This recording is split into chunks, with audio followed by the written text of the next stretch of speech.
Of India. Bharat में हरित क्रांति।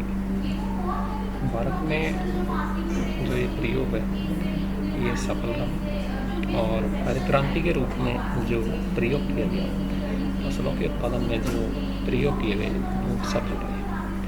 1966-67 में भारत में हरित क्रांति को औपचारिक तौर पर अपनाया गया और मुख्य तौर पर हरित क्रांति देश में कृषि उत्पादन को बढ़ाने के लिए लागू की गई एक नीति थी, जिसके तहत अनाज उगाने के लिए प्रयुक्त पारंपरिक बीजों के स्थान पर उन्नत किस्म के बीजों के प्रयोग को बढ़ावा दिया गया।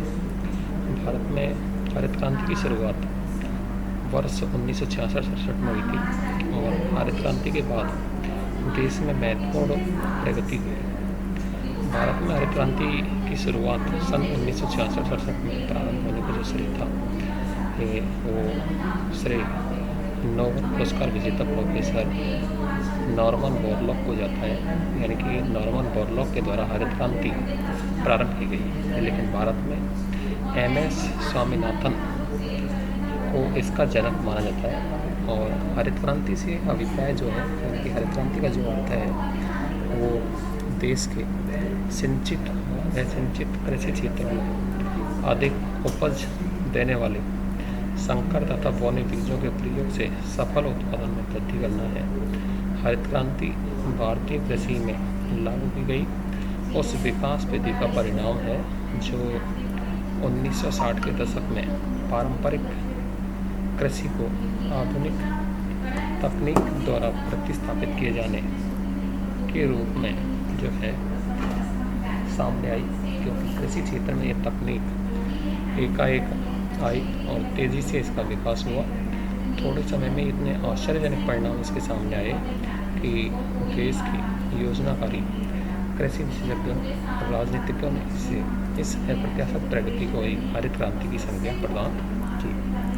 हरित क्रांति की जो संज्ञा है इसे इसलिए भी दी गई क्योंकि इसके फलस्वरूप भारतीय कृषि निर्वाह स्तर से ऊपर उठ करके आधिक के स्तर पर आ चुकी थी। उपलब्धियाँ जो थी हरित क्रांति के फलस्वरूप, यानी कि देश के कृषि क्षेत्र में महत्वपूर्ण प्रगति हुई और कृषि आगतों में गुणात्मक सुधार हुए। गुणात्मक सुधारों के फलस्वरूप देश में कृषि उत्पादन को बढ़ावा मिला और देश खाद्यान्न के उत्पादन में आत्मनिर्भर हो। व्यावसायिक कृषि को बढ़ावा मिला है। कृषकों के दृष्टिकोण में परिवर्तन हुए हैं। कृषि आदित्य में वृद्धि हुई है और हरित क्रांति के फलस्वरूप गेहूँ, गन्ना, मक्का, बाजरा आदि जो फसलें हैं उनके प्रति हेक्टेयर उत्पादन में प्रगति हुई। यानी कि हरित क्रांति जो है, हरित क्रांति का जो सबसे अधिक प्रभाव पड़ा है वो गेहूँ के उत्पादन में अधिक पड़ा है, क्योंकि सबसे अधिक जो संस्थागत सुधार देखे गए वो गेहूँ के उत्पादन में देखे गए और संस्थागत परिवर्तन एवं उत्पादन जो हुए हैं उनमें कृषि में तकनीकी एवं संस्थागत सुधार हैं, जिनमें रासायनिक उर्वरकों का प्रयोग है। नवीन कृषि नीति के परिणाम स्वरूप जो है रासायनिक उर्वरकों के उपभोग की मात्रा में तेज़ी से वृद्धि हुई। 1960-61 में रासायनिक उर्वरकों का प्रयोग प्रति हेक्टेयर 2 किलोग्राम हुआ था, जो कि 2008-9 के अंतर्गत बढ़ कर के 128.6 किलोग्राम प्रति हेक्टेयर हो गया। यानी कि 1950 तक जो स्थिति थी भारत के अंतर्गत वो रासायनिक खादों की बहुत ही कम थी। प्रति हेक्टेयर जो खादों का उपयोग था वो बहुत ही कम था। 1960-61 के अंतर्गत 1 हेक्टेयर में मात्र 2 किलोग्राम रासायनिक उर्वरक का उपयोग किया जाता था, जो कि 2008-9 में बढ़कर के 128.6 किलोग्राम प्रति हेक्टेयर हो गया। तो इसी तरह से यानी कि जो कुल खपत थी देश के अंदर रासायनिक 1960-61 के अंतर्गत जो रासायनिक खाद काम में ले जाते थे उनकी जो खपत थी वो 2.92 लाख टन थी, जो कि 2008 में बढ़ करके 249.9 लाख मीट्रिक टन हो गया। उन्नतशील बीजों के प्रयोग में वृद्धि हुई है और सिंचाई की सुविधाओं का विकास हुआ। नवीन कृषि विधियों के अंतर्गत जो है वो ऐसे बीजों का उपयोग किया जाता है जिनके लिए जल की मात्रा, जल की आवश्यकता बहुत से कम हो सके। विभिन्न निगमों की स्थापना हुई, जो विभिन्न क्षेत्रीय निगम थे उनकी भी स्थापना हुई। मृदा परीक्षण है, मृदा परीक्षण प्रयोगशालाओं का प्रयोग हुआ, जिससे कि अधिक से अधिक जो है फसलों का उत्पादन हो सके।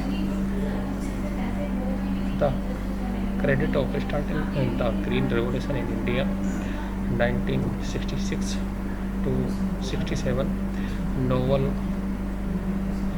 literature professor Norman Borlaug what goes to India, यानी कि सबसे पहले जो है 1966 के अंदर नोबेल विजेता लेटरेट प्रोफेसर नॉर्मन बोरलॉग हो जाता है। लेकिन इंडिया के अंदर जो है, भारत के अंदर जो है goes to India, Swaminathan is considered the father of the green revolution. M S Swaminathan जो है ये हरित क्रांति के जनक माने जाते हैं। Is intended to increase crop production in irrigated and non-irrigated agriculture areas of the country by using high yielding hybrids and drop seeds. The Green Revolution is the result of the development method implemented in Indian agriculture that emerged in the 1960s. Traditional agriculture was replaced by the modern technology because this technology came suddenly in the agriculture sector. It developed rapid and in short time it produced such amazing results that the planners, agriculture experts and politicians of the country called this unexpected progress is Green Revolution. In the term Green Revolution was also given because as a result Indian agriculture had risen have the substance level to high level achieved। यानी कि हरित क्रांति में जो है भारत के अंदर अत्यधिक परिवर्तन देखे गए और हाई स्तर पर जो यानी कि अत्यधिक उत्पादन की जो क्षमताएँ थी वो इसके अंदर बढ़ाते हुए चले गए। और भारत के अंदर जो है हरित क्रांति जो है विभिन्न फसलों के उत्पादन में वृद्धि के रूप में जानी जाती है। हरित क्रांति का जो मुख्य अर्थ है वो यही है कि अधिक से अधिक फसलों के उत्पादन में वृद्धि करना, जो कि रासायनिक खाद या विभिन्न जो आवश्यक तकनीक है उनको अपनाया जाए और उनको अपना करके अधिक से अधिक उत्पादन में वृद्धि की जाए।